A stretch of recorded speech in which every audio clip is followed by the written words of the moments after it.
to its present day position. It's kind of missing last year, which was a very exciting year to see the changes down in the United States and stuff. But certainly the book is as up to date as possible with stories of Mark Emery in jail and the medical regulations and case law and things that are happening. So I sell them for $20. It's a little cheaper than you can get from stores. So I'm going to pick one up.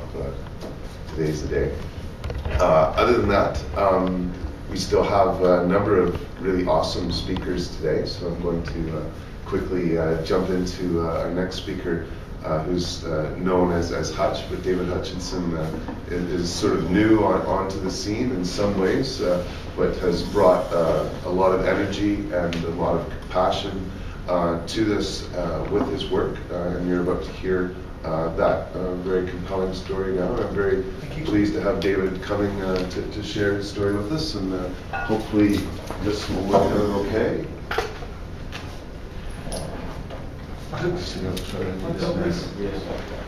You're all good, David. Go ahead. Right. Ted, will you be able to go through the slides for me as I go through? First one.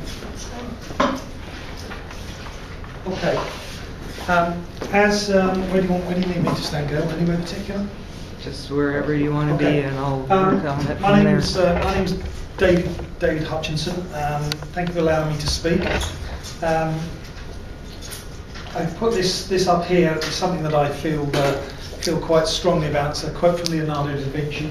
There are three classes of people: those who see when they are shown, and those who do not see. I might actually add those who do not want to see. It might be worth adding in there as well. Could I just ask? I want to try and keep this up in front as interactive as possible. If at any time you want to say something or ask questions, just put your hand up and then let's just have at it. If I can answer the question, I will. How many people in this audience are supportive of legalization of cannabis in Canada? Okay, not quite. I'd say about 90% here. That's a high percentage. How many people then, at the same token, would support the use of medical marijuana within Canada for patients that are prescribed through their doctors? Okay, that's 100%. Okay, that is very, very close to the BC's statistics. The BC statistics through Sensible BC for an Angus Reid poll, 75% of the people within BC think there should be a legalised model, and in the high 90s, people support if it's prescribed by a doctor. Which is good. So I'm pushing against an open door here somewhat, I suspect. Okay, Ted, can we have the next slide, please? I'm just going to give you a little bit of my background. So I've got some medical stuff. I'm going to talk about cannabis for curative purposes. Some medical stuff, some fun with advocacy, and then the sales thing at the end. Okay, again, please, Ted. Okay, give you a bit about my background. On the left, that's me. That I haven't always had grey hair. In my younger days, I had dark hair. That's me at 5,000 feet. At the tail of an aircraft. I served for 23 years in the military, in the Royal Air Force in the United Kingdom. I come from a very vanilla background in that respect. I left as a senior officer in the Air Force, and I emigrated to Canada because I wanted to live in this wonderful country. On the right, you might recognise that lady there.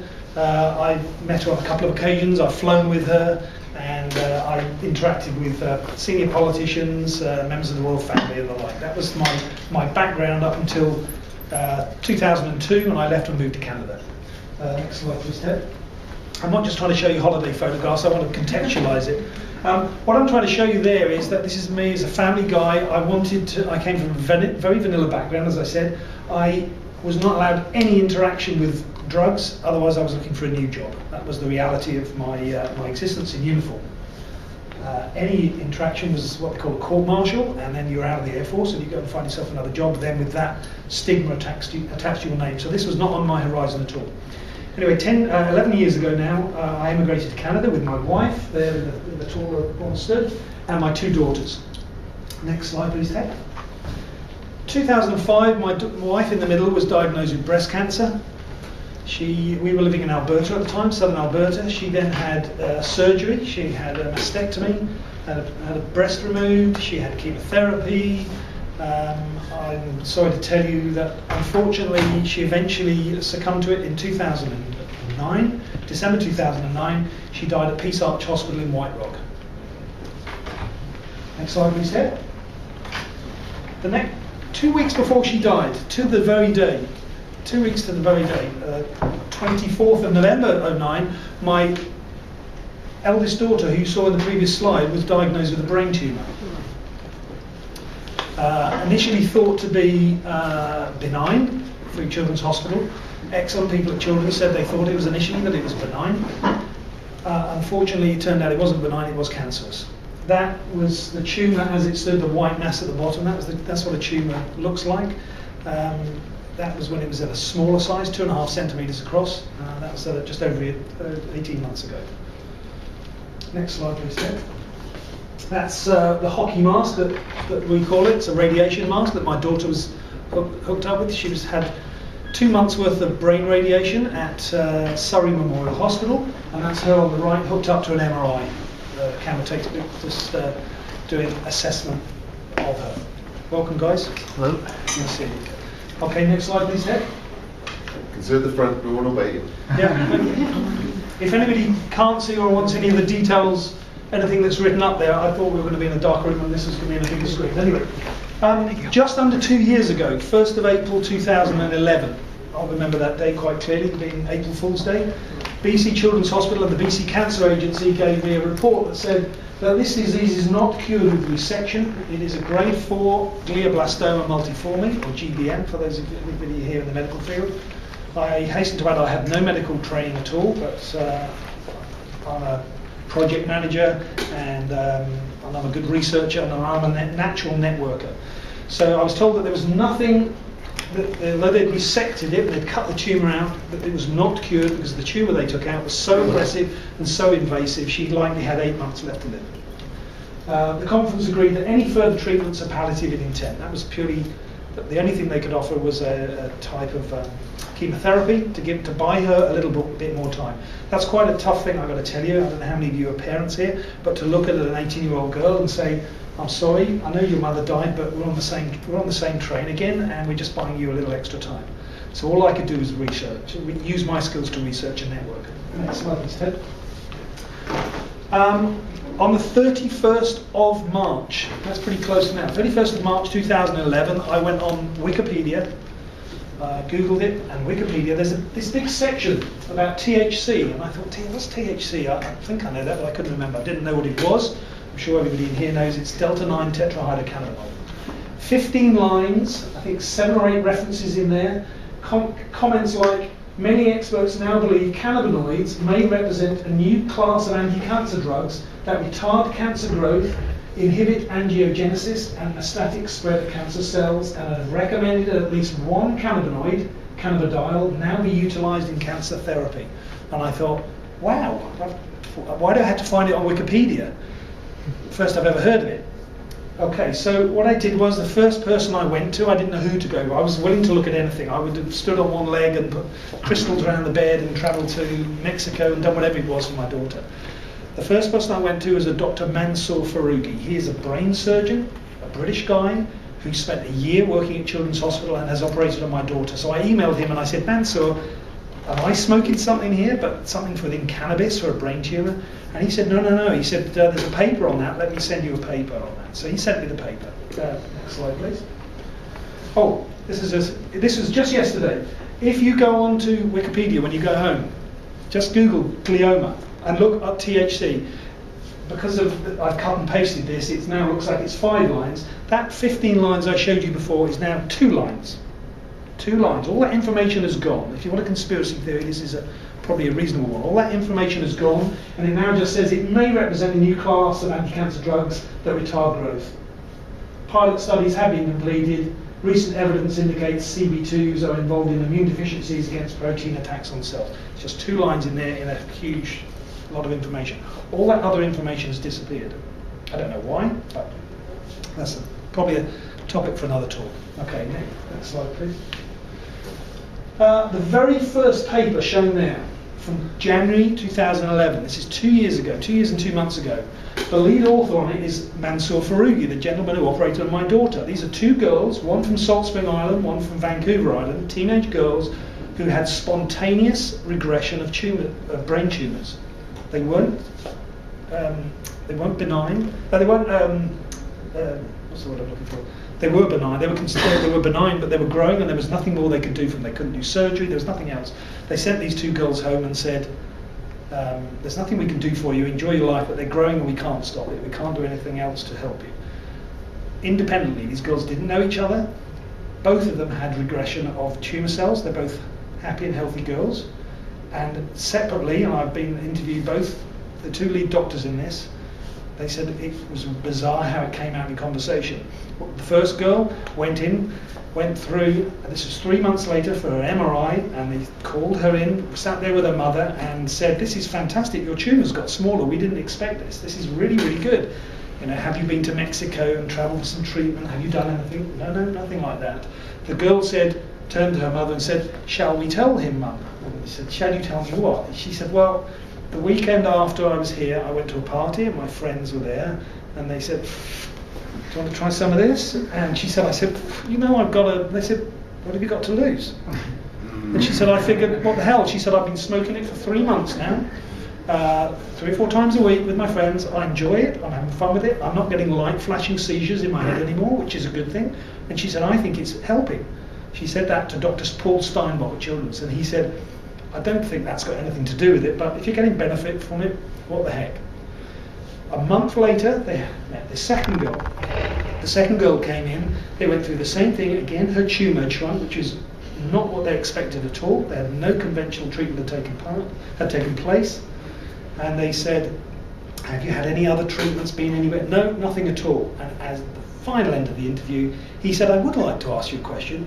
Have you ever smoked marijuana?" And she went bright red. He said she went bright red, and the mother who was sat there, she was there just with her mother, said, "We know you do." She said, "We can smell it on you." And he said the story came out. So he said he said, "We were sat there, we said we have to write a paper on this." So that top paper is from BC Children's Hospital, January, so 14 months ago. If you want to look it up, then please do. And they couldn't explain it. And they said more research needs to happen with this. That was the start of my journey. I then got linked in with other people like Manuel Guzman here on the middle one, who did a combined preclinical therapy of cannabinoids and temozolomide. That's a chemotherapy that my daughter was prescribed, and that was the paper I was able to put in front of my daughter's neuro-oncologist here at Children's, Dr. Juliette Hukin, and say to her, "This looks like it has some benefit. You've got nothing conventional you can offer. I've got a paper here that says it works in a lab. If there's no harm in it, what the heck?" And she said, "Okay, we'll do it." So she licensed my daughter, went through the full protocol through Health Canada, and that started the journey. That was just under 2 years ago. Okay, next slide. Another paper down there, another one from Madrid, other ones from cannabinoids and cancer, and it's just opened the world up to me, opened my eyes up to it. Okay, next one please. That's my daughter, September last year at UBCO. We're now, as of this month, she's 2 years on from this. I'm not saying we've got this beaten. I emphasise that. I'm not saying we've got this beaten. She had to have surgery again in December. She had a 7.5 centimetre tumour removed. It's as big as an apple. She discharged herself 48 hours later. The nurse in the intensive care unit said, "I've never seen any child come through here that's taken herself off medication as quickly as her, because she didn't need the morphine." And I can tell you this is why. She doesn't smoke it, by the way. She takes it in an oil format, an extracted oil format. And I'm extremely grateful for people that Ted knows very well, like Owen Smith and Kurt Tusor, the lawyer, that won the groundbreaking case last year that said, you no longer have to smoke this, you no longer have to just have dried marijuana. This product taken as an extract in butters or brownies or cookies or put as oils on things, it has massive medicinal benefits, but Health Canada wanted it just as a dried product. They lost in the Supreme Court of BC, and moving forward, this is allowed within BC, and it's also precedent setting across Canada for other people that are making extracts. Okay, next slide please, Ted. Curiously, the US government, we mentioned before, the US federal government maintains that this has no medical value. No medical value at all. Well, I knew from my own background that it could be used for nausea and pain and appetite stimulation and mood and raising depression. And I thought, well, just one of those has to be a medical benefit, doesn't it? According to the US federal government, there is no benefit in it whatsoever. Interestingly, at the same time, in 2003, they awarded a patent to the US Department of Health and Human Services, patent 6630507, which is for cannabinoids as antioxidants and neuroprotectants.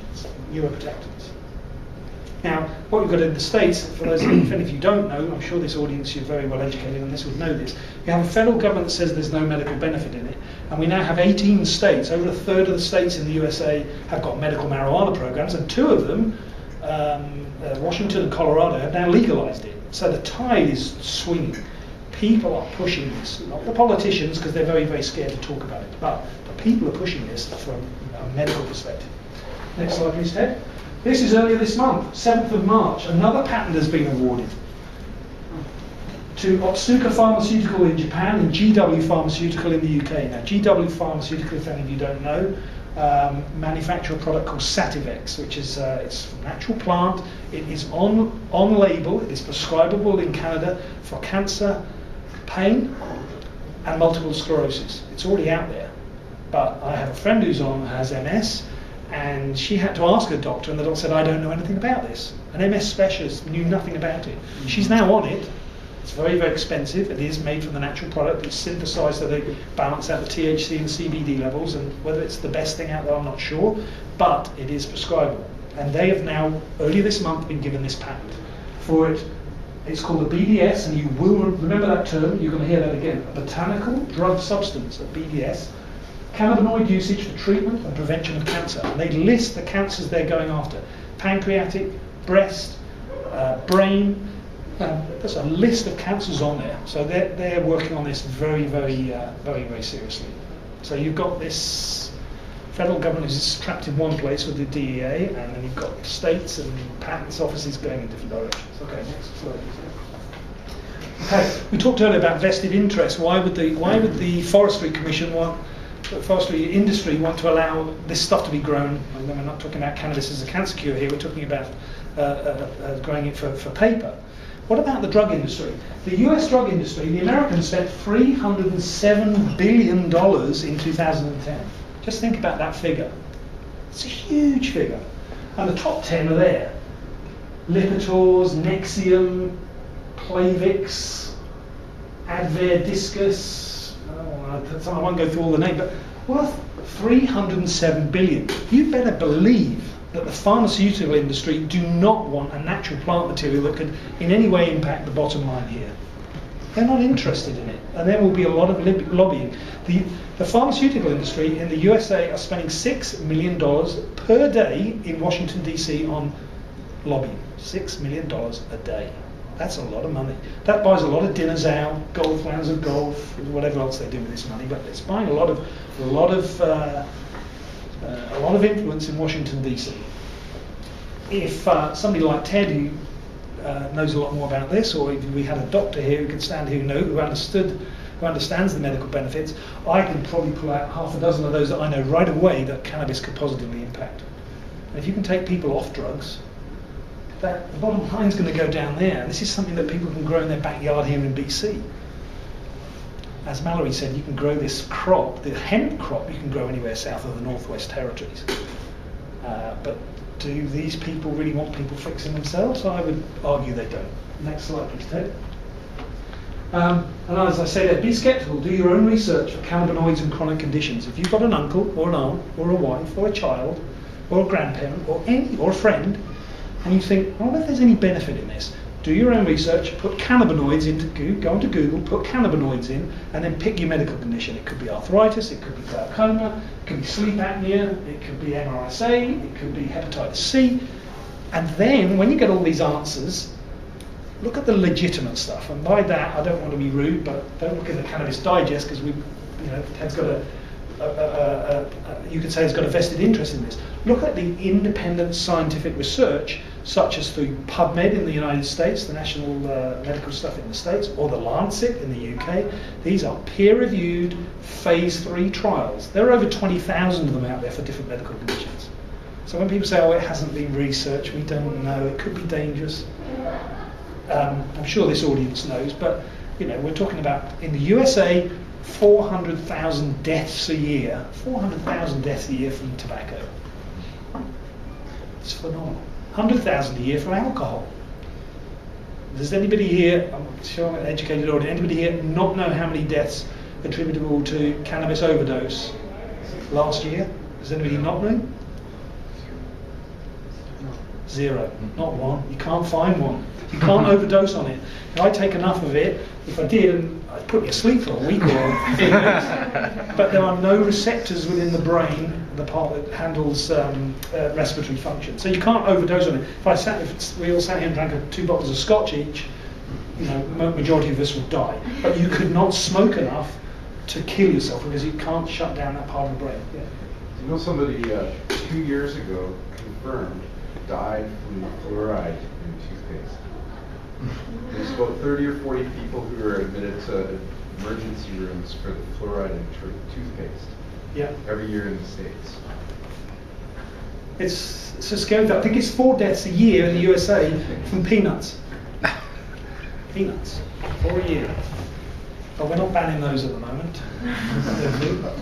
Too much industry as well. Anyway, so do your own research. If you've got a medical condition, or if you know somebody, just Google it and try it.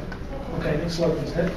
Okay, if any of you don't know, this is from The Economist magazine. It's a great magazine, highly respectable British magazine. And in 2006, they said marijuana is medically useful whether politicians like it or not. If it were unknown and bioprospectors were suddenly to find it in some remote mountain crevice, its discovery would no doubt be hailed as a medical breakthrough. Scientists would praise its potential for treating everything from pain to cancer and marvel at its rich pharmacopoeia, many of whose chemicals mimic vital molecules in the human body. Every person in this room, every person outside this room, has an endocannabinoid system. It's an endogenous system. It's from within. And cannabis replicates that. Cannabis supports, whether we're taking it as a hemp product, as Mallory was talking about, whether we take it as a hemp product, or whether we smoke it or take it as a tincture, as an oil, or whatever, we're enhancing what the body naturally does. One of the richest sources of endocannabinoids is the mother's breast milk. Somebody said to me recently, that's maybe why a baby looks so stoned after it's just had a good feed. They certainly look happy, I've got to tell you that. They look happy. I've watched 2 daughters go through it, so that's a good thing. So, and it makes such a massive difference to the longevity of a child. Global research shows that if a child is breastfed just 1 time, it makes a difference to the longevity of the child. If you can feed them for a month or 3 months or 6 months or a year, then so much the better. But just once, there's so much that passes from the mother to the child. It's so beneficial. It gives them that kickstart, that re-baselining. It's very, very important. Next slide, please, Ted. Okay, advocacy. A little bit on advocacy. This is me stood out on the 21st of February, stood outside the Member of Parliament's office. I'll give you a little clip. My daughter's medicine costs a couple of $100 a month, just over $200 a month at the moment. She's got a medium-sized license. She's licensed. We have a designated grower who grows for my daughter, a couple of $100 a month. The government are currently changing the law. There was a proposal it was in the Canadian Gazette in December that their recommended pricing that they're talking about is that this will cost me just over $100 a day, so $3,000 a month. So if my daughter wants to stay alive, I'm not saying this is all that's keeping her alive. What I'm saying is there's a medicine that's prescribed that's costing just over $200 a month at the moment, over $3,000 in 12 months' time. That's what they're proposing. And I went and stood outside my Member of Parliament. First time I've ever done been a political advocate in my life, but I care about this. I really care about this. And I'll also give credit. There's a gentleman in this room here at the moment. I worded it differently. There's a gentleman sat at the back of this room called Steve Finley from LEAP, who sent me an email. Good afternoon, Steve. Sent me an email saying something about, the federal health minister wants to kill my family. Well, I changed it slightly to do not kill my family. Well, this made front page of the Peace Arch News and the Surrey Now, where I live, and we made CBC News as well, because it's a headline news, and I've had interviews, and they want to know, wow, what's happening. And I've now had 2 phone calls from Ottawa I know my Member of Parliament. He's a Conservative, and I don't have to politically agree with where he sits, but He's been good enough. His staff have been following up. I know he's been to see the federal health minister. They wanted to know exactly where I got my figures from. His member of staff phoned me from Ottawa and said, "Where did you get the figures from? That it's going to cost this much?" I said, "It's out of the Gazette. It's their own figures." "Oh, really? Great." So I'm killing you with your own figures, not my figures. This is empirical evidence here. So what I'm going to say to you, if you're not involved, be involved, be supportive. Okay. Some fun. Does anybody know what that is? Dogwood. It is. It's good. It's the dogwood. Does anybody know what? Not used to, because you know it's the dogwood. Specific dogwood. Does anybody know the significance of that? BC flower. It's the BC flower. That's our provincial flower. Yeah. I mean, Steve's a bright guy. You know, as far as I was going, who knew? That's the BC flower. I can think of a flower that more people know BC from. Certainly in the States. You know, you said the BC Pacific dogwood. People go, "What? You say BC bud?" Give me the next page, please. It is the provincial flower, it's the Pacific dogwood, and again, that is better known throughout the world. It's certainly better known in BC, but it's better known in North America. We're famous for it. Now, if you want to do a bit of advocacy, that Pacific dogwood has been our provincial flower since 1956. You know, it probably came and they needed a bird, and they needed a flower, and they needed all these different things. Well, maybe we should start. It's the way people's opinions get changed. If we started a campaign and changed it and made that the provincial flower and say, "Hey, we're really good at it, we're famous for it," you'd find a sweet spot. We've got 75% of the people in this province want it legalised. It's going to tick off Stephen Harper over in Ottawa, but I don't care. I want to change people's opinion of it. Okay, next one, please. Okay, now a little bit of sales. I left my job. I worked for a high-tech company in Richmond that some of you may know called McDonnell Detweiler. They make the Canadarm for the space shuttle back in the day, and they do satellites, and I worked there as a project manager and as a logistics and safety person. I left that last summer. I now work for this company, Advanced Greenhouse Technologies, because I believe in this, and I believe this product should be grown in greenhouses, and I'll tell you why. If you can pick me some slides. If you grow it in a greenhouse, you can naturally mimic the way this stuff grows naturally outside in perfect climates in the world. So where this stuff originates from, you know, places like Persia, it can grow a lot better. So you can minimise yeast and molds, almost non-existent grown in a greenhouse. It's 75% more cost efficient, following up what Mallory was saying. This is 75% more cost efficient than growing it inside basements and inside sealed buildings.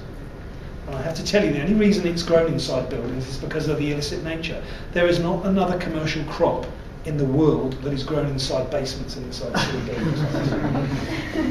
The horticulture industry know how to grow something, and that is why they grow it in greenhouses. So we can grow it all year round, even in this latitude, even up in the Northwest Territories, it can be grown up there. It can be grown in Alaska. They're looking at growing under glass as well. Next one, please, Dave. Up to 60% higher yields. Now, for the money men, they start getting very excited at knowing they're going to get more cost efficiency and high yields. They get really interested. And then finally, can make healthy, cheap medicine. You can grow this properly. If you've got a horticulture growing, you can grow this. You can grow a pound of this for under $60. Now, people who know the business and tell us if you can start handing out this stuff at $60 a pound, it's going to be very, very cheap. Now, I'm not suggesting we're going to have grow operations in Burnaby, in New Westminster, or Surrey. I'm suggesting these locations, because of the illegal nature of it at the moment, they need to be out in farmland and out in rural locations, but this is how it can be grown. Okay. If anybody wants to ask me, I've got cards here. If anybody wants to ask me about that side of thing, I can do that. Next one, Ted. That's my daughter that's my eldest daughter on the right with her younger daughter. That was taken 4 weeks ago, I think 4 or 5 weeks ago today. That's her as it stands now. She had further surgery back in December, big tumour removed, but she's in good shape. She's just come back from 10 days down in Pittsburgh and Charleston. She's in good shape. She's still going through some conventional treatments as well, and some alternative treatments, but she still takes her cannabis oil as well. I'm not saying we've got this thing beaten, but we're still on a journey. We're still buying her time, we're buying her options. Floor's empty. Anybody wants to ask any questions? Oh, sorry, one other thing. I'm also part of a group Steve's on the edges of this as well. He's one of the formal partners, I'm not sure, but started its BC Medical Cannabis Partnership, and we are pushing for a provincial model. The experts across Canada, if any of you know people like Dr. Mark Ware from McGill University, he's one of the leading experts in Canada. He's a pain management specialist, and I attended a conference with him just over a month ago here at UBC Robson Square, and he said we need a centre of excellence in Canada. And he said I travel across Canada, and he said if it's not in British Columbia, where should it be? He said this is the sweet spot. He said people are open to this, they're very receptive to it, and he said it's got to be here, and they can inform the rest of Canada that how this product should be managed. I think I've got one more. Maybe one more. No, that's it. Anybody's got a question?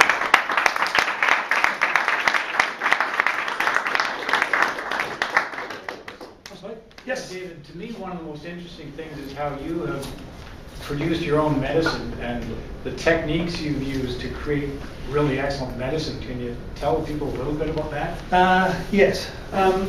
When I first got referring to the Professor Manuel Guzman in Spain, I approached him in beginning of April, so 2 years ago, just under 2 years ago. I approached him and he wrote one of those articles, and I said, this is what's happening with my daughter. He came back to me and said, I'm an academic, not a clinician. He said, the best way I can advise you to go is what's called Rick Simpson's oil, or Phoenix Tears, if any of you are familiar with that. It's an extracted oil made from cannabis product, made into an oil and then ingested. That's the best way to do it. So I then contacted Rick Simpson, asked him, I looked at the videos on Phoenix Tears, if any of you have not seen that. Manufactured my oil. I had to get it through the black market, I have to tell you, because I had to get this quickly. It took 6 months to get it through Health Canada, but I had to go through the black market, and that's exactly what I did. I manufactured the oil, and then a friend of mine, through a naturopathic doctor, said, you need to get this lab tested. Some of you in the room definitely know, and some of you may know Dr. Paul Hornby. I handed this off. I didn't know it was him who was testing it, but he tested the oil. And then I got the call from the guy who said, oh, can you come in? Paul wants to meet you. And I didn't know Paul, I'd never met him at that stage. So I went in to meet him, and he said, Paul's coming in, and Paul walked in. As soon as he walked in the door, I said, I know you, you're in the movie, The Union. And he said, yeah, I am. I said, every time you test oil, do you come and meet the person? He said, no, I want to know. He just looked at me and said, I want to know, how did you make this? And I said, I just followed a recipe. He said, well, how long have you been doing this for? I said, well, just once. Why? He said, this is fantastic. He said, it's really, really good. And then he pulled out the table and showed me what I'd done. And I just followed the recipe exactly as described on the website. That was all I'd done. I've made one subsequently with another strain, a different strain, which is a higher CBD strain. And I have the paperwork from him. This was summer last year. He said, this is the most medicinal extract I have ever tested in my life. And he said, I've been testing for 15 years. I've tested upwards of 15 to 20,000 samples, and he said, this is the best I've ever tested.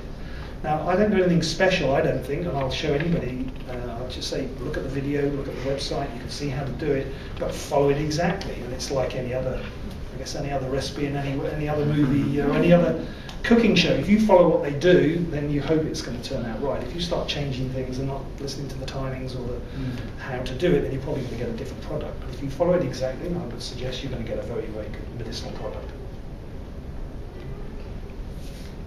Any other questions? Great. Well, thank you.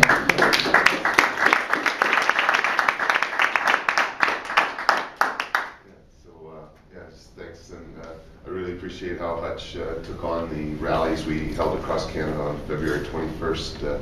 They were the lead story on CBC News the evening before the rallies, and I believe they were also featured in 5 newspaper articles on the front page of 2 of them. So David really helped out in terms of bringing the message out about these new regulations and the impact that these regulations are going to have upon people, because they really do threaten people's lives in many ways. And so we're going to have another protest, a national protest on October 1st, which is the day the government stops issuing new licenses. And then the final rally won't be for just over a year. April Fool's Day next year is when these new regs come into effect. And that will be the final rally that we hold. We don't anticipate doing more than raising public awareness about the atrocities that these regulations lead into. But at this point, that's the best that we can do. Although at our rally in Victoria, we hooked up with Murray Rankin, our new member of Parliament, who asked us to write a petition, which we got into his hands, and sometime this week coming up, actually, Murray's going to be introducing the petition into the House of Commons and defending patients' rights to grow in Ottawa. Won't be heard very well, but at least he'll be getting the message out. So thanks again to David and everyone who helped out with that rally and otherwise.